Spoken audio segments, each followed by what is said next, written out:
This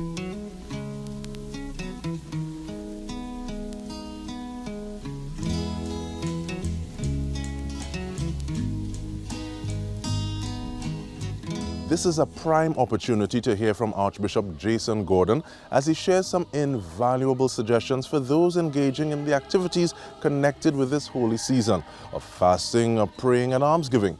Join us for this insightful conversation.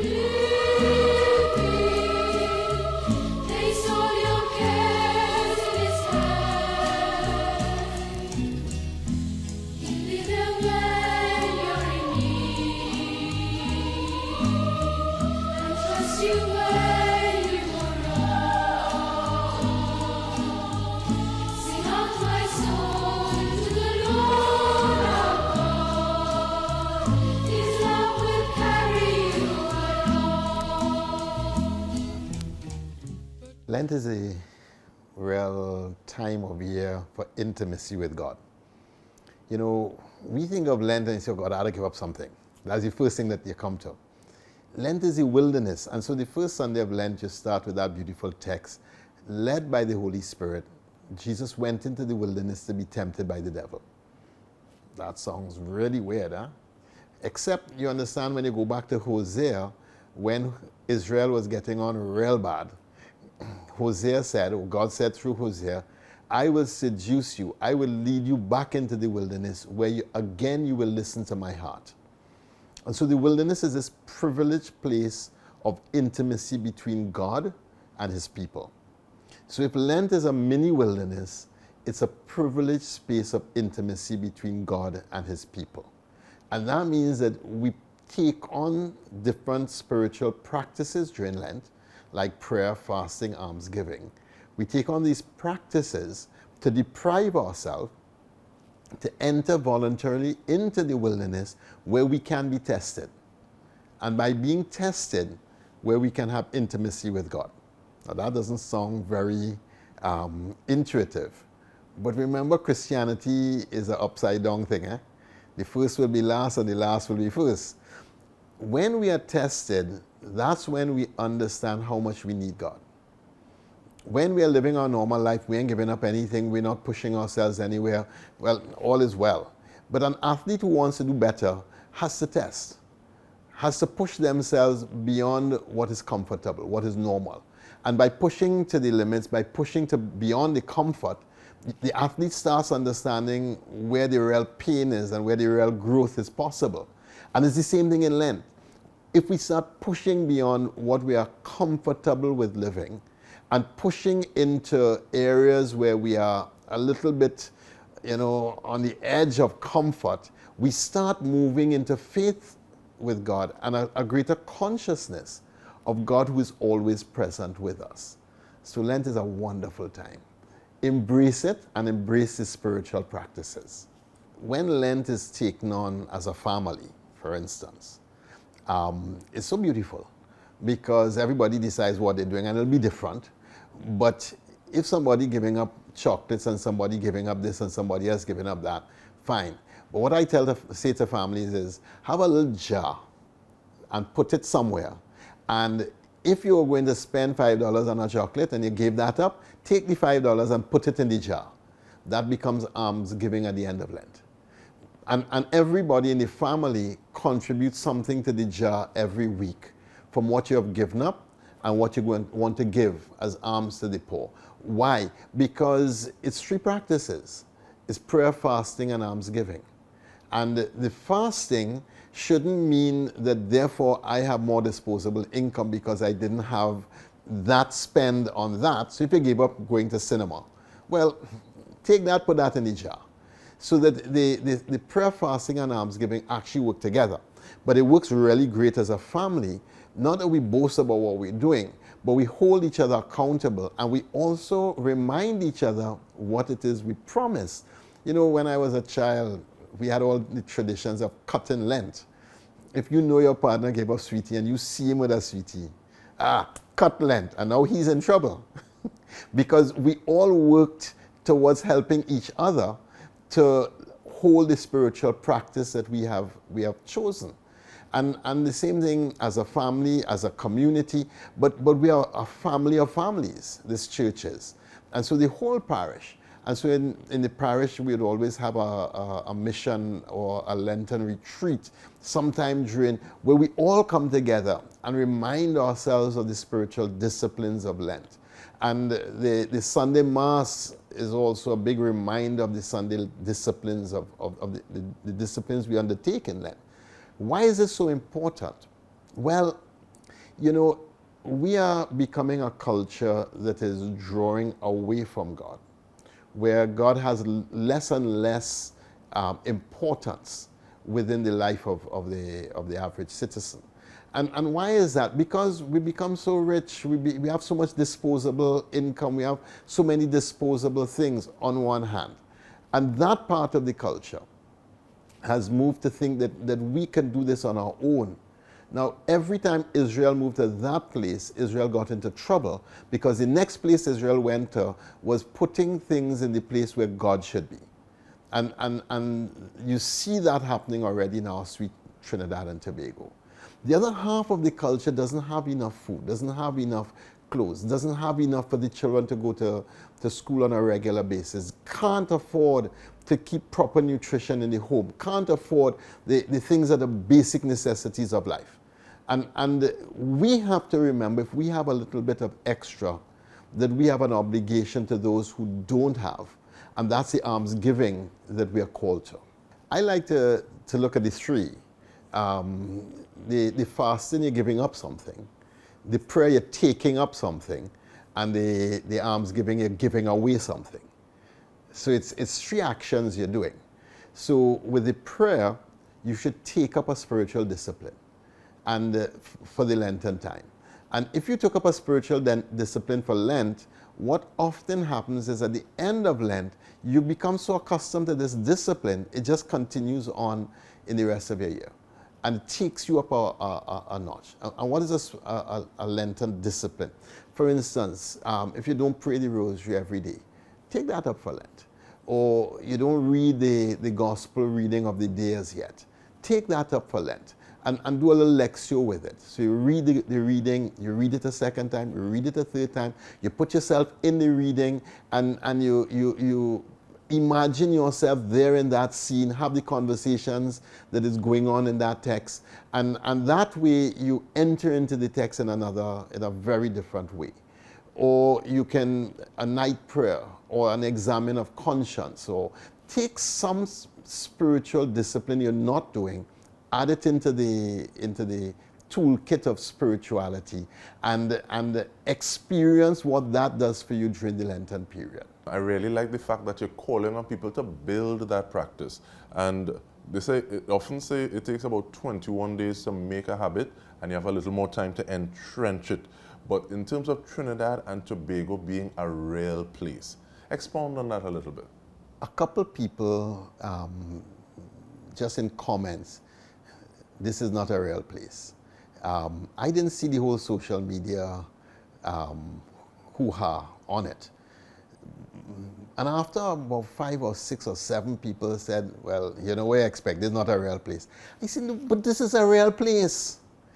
Now, so I understand the Trini jest in turning a terrible situation into a laughable situation. But I also believe words have power. And that if we keep telling ourselves this is not a real place, what happens is not just a jest, but what happens is a view of the place that becomes a disconnecting view. The best one I've seen is 3 beach chairs around a pothole filled with water. Trini not a real place. And that's fun. But that repeats on the psyche over and over and over. We say something to ourselves. Why I think it's particularly dangerous is because it really harkens back to the plantation system. These places weren't set up to be real places. Manufactured societies, outposts of empire. There are quotations by our writers that say how we were looked at. And the fact is, we were never seen as real. We were here for one reason, for the empire to extract money and to extract wealth so that the empire could get into an industrial revolution. It is the West Indies that funded the British Industrial Revolution. We weren't set up for us. We were set up for them. And once you keep saying the Trinity is not a real place, you're hearkening back to a very deep unconscious of us not being real, because the really real always exists somewhere else, never here. So that's the real reminder. Remember, O man, that you are dust, and unto dust you shall return. You know, Ash Wednesday reminds us of our mortality. We are here for a period of time. And one day, you're going to be dust. Again. We were dust, we will be dust. All we are stardust that has come together in this form. And one day we will be dust again. And that reminder of mortality is so important because it's a reminder of what am I actually doing with the gift of life that has been given to me. And how am I using this gift? Is it being used in a way that makes sense? Am I contributing to anybody at all? Or to anything at all? Or am I just about myself? And at the end of the day, when that time comes and I die and my body goes back to dust, what would I have contributed for being here on this earth? And ultimately, what's my next stage of the journey? Is it going to be in a wonderful place that is going to be filled with awe and majesty as I see God? Or is it going to be in a place where I'm begging for an air-conditioned unit that will never work sufficiently? So it's a reminder that we are mortal, that we are finite, that we have this time that we're being given. And what are we doing with this time?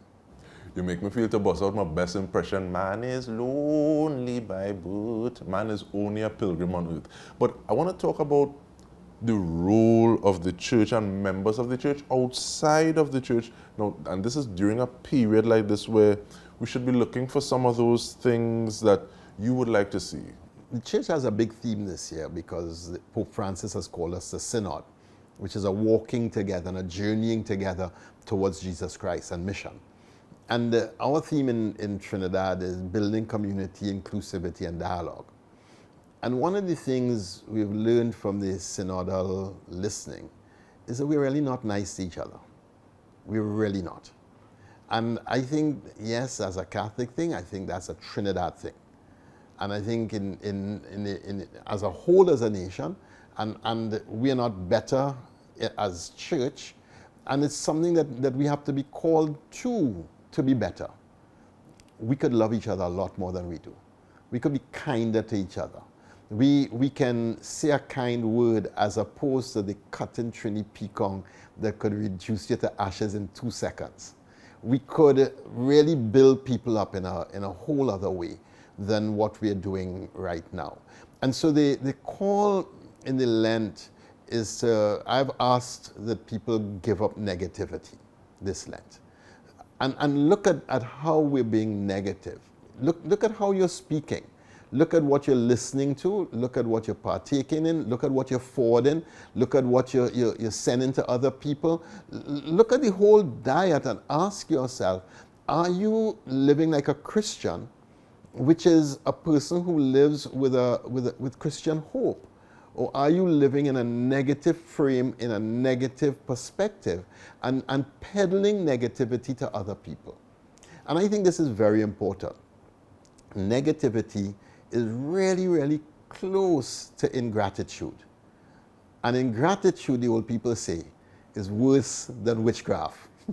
So when we keep going down a negative road, we don't get better. There's a mindset that you have to be able to criticize because there's so much things wrong in this place. I agree a lot of things are wrong in the place, And I'm not saying that criticism is about negativity.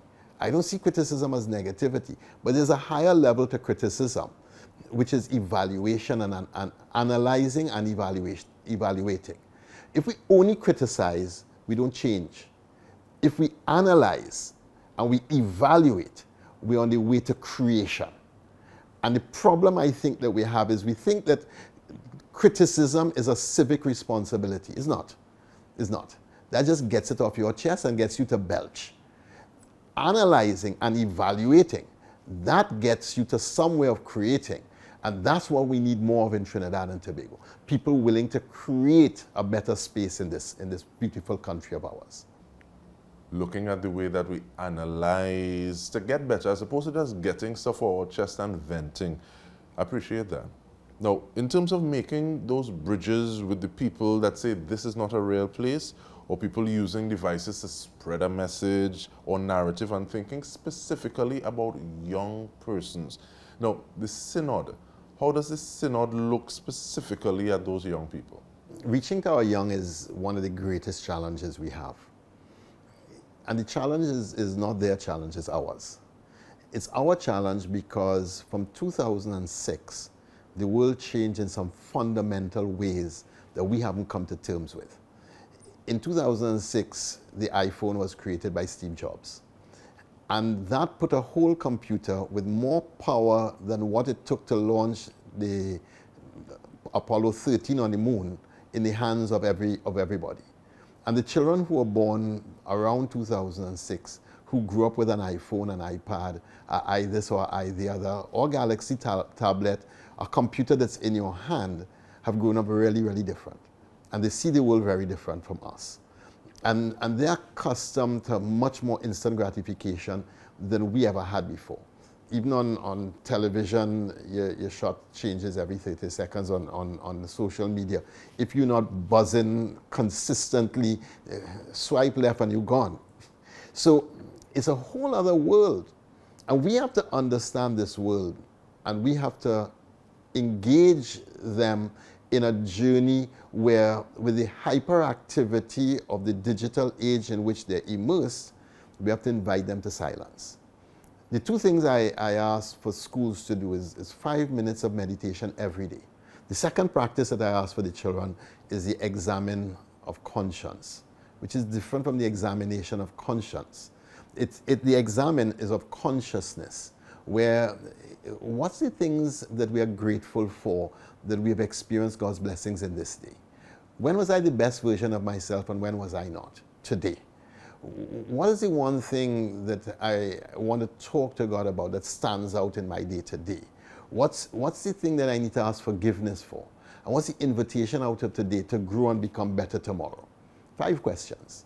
And each one of them is a conversation with God. And in those conversations, if we get our young people with silence and with an examination of conscience or consciousness, then what starts to happen is that young person both builds up their conscience and also encounters God in a regular way in their life.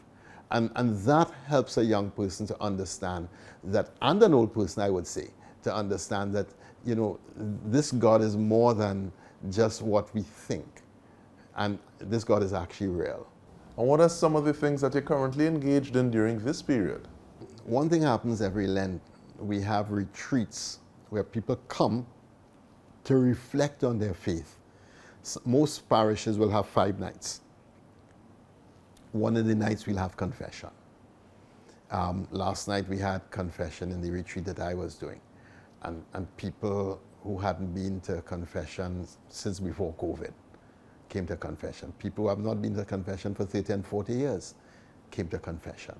And that's a very powerful spiritual work, because in that you get the opportunity of really thinking through your life from the perspective of God and reconciling with God in terms of what you and God need to put back together.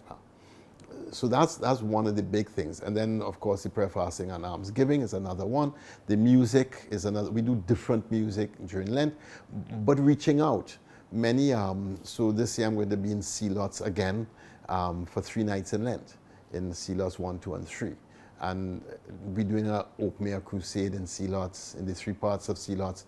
Again, reaching out into communities like that. One year I went to Enterprise. So it's that reaching out also that carries the church out into the world to bring that message of hope to people. And once again, I want to go to younger persons. I think there was a prayer being done on a consistent basis, calling people to the religious life.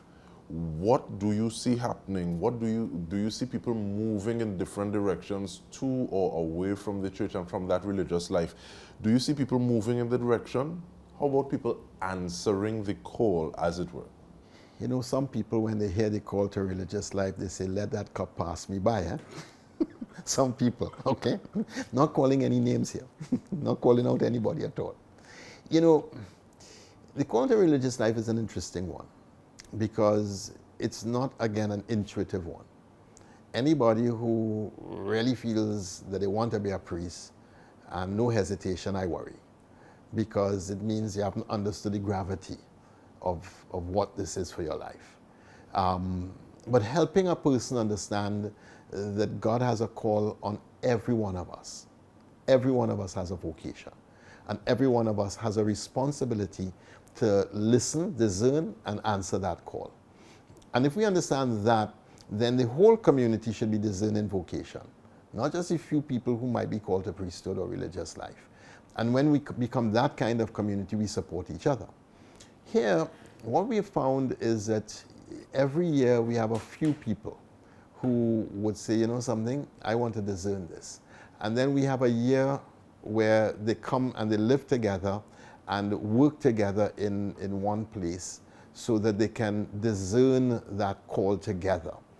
And then at the end of that, they say, you know something, this is not for me, or this is for me. If it's for me, they go on to the seminary. If it's not for me, they go on to whatever else. But at that year, they would have had a deepening in their formation as a Christian. And so I encourage people, you know, if you're thinking about it, spend a year and discern it. And at the end, you know, whatever your vocation is, that's what I'm happy with. Now, looking at the gravity of that situation, looking for listening to that still small voice, I think is a perfect opportunity for a minute and a half in your final message. Things that Catholics should be focusing on. Thanks. Lent is this wonderful time where God calls us to intimacy. The first touch point of that intimacy is our conscience. And what's the conscience? Is that deep voice inside where we know when it speaks from another place. It's not an evaluative voice, but it's a voice that says to us, no, you know that you're better than this. No. Or it says, yeah, you know, that's where you should be going. That's what you should be doing. And this voice of conscience, the whole purpose of Lent is to allow that voice to speak more loudly. And that's why we do the prayer, fasting, and almsgiving, so that God can speak more clearly in our conscience. The voice of conscience, the tradition says, is the voice of God. And therefore, when we start listening to our conscience more clearly about the things that are important and the things that are necessary in our life, when we become more positive, more evaluative, more analytical about the difficulties that we are facing, then we start to create, and then we become a better people.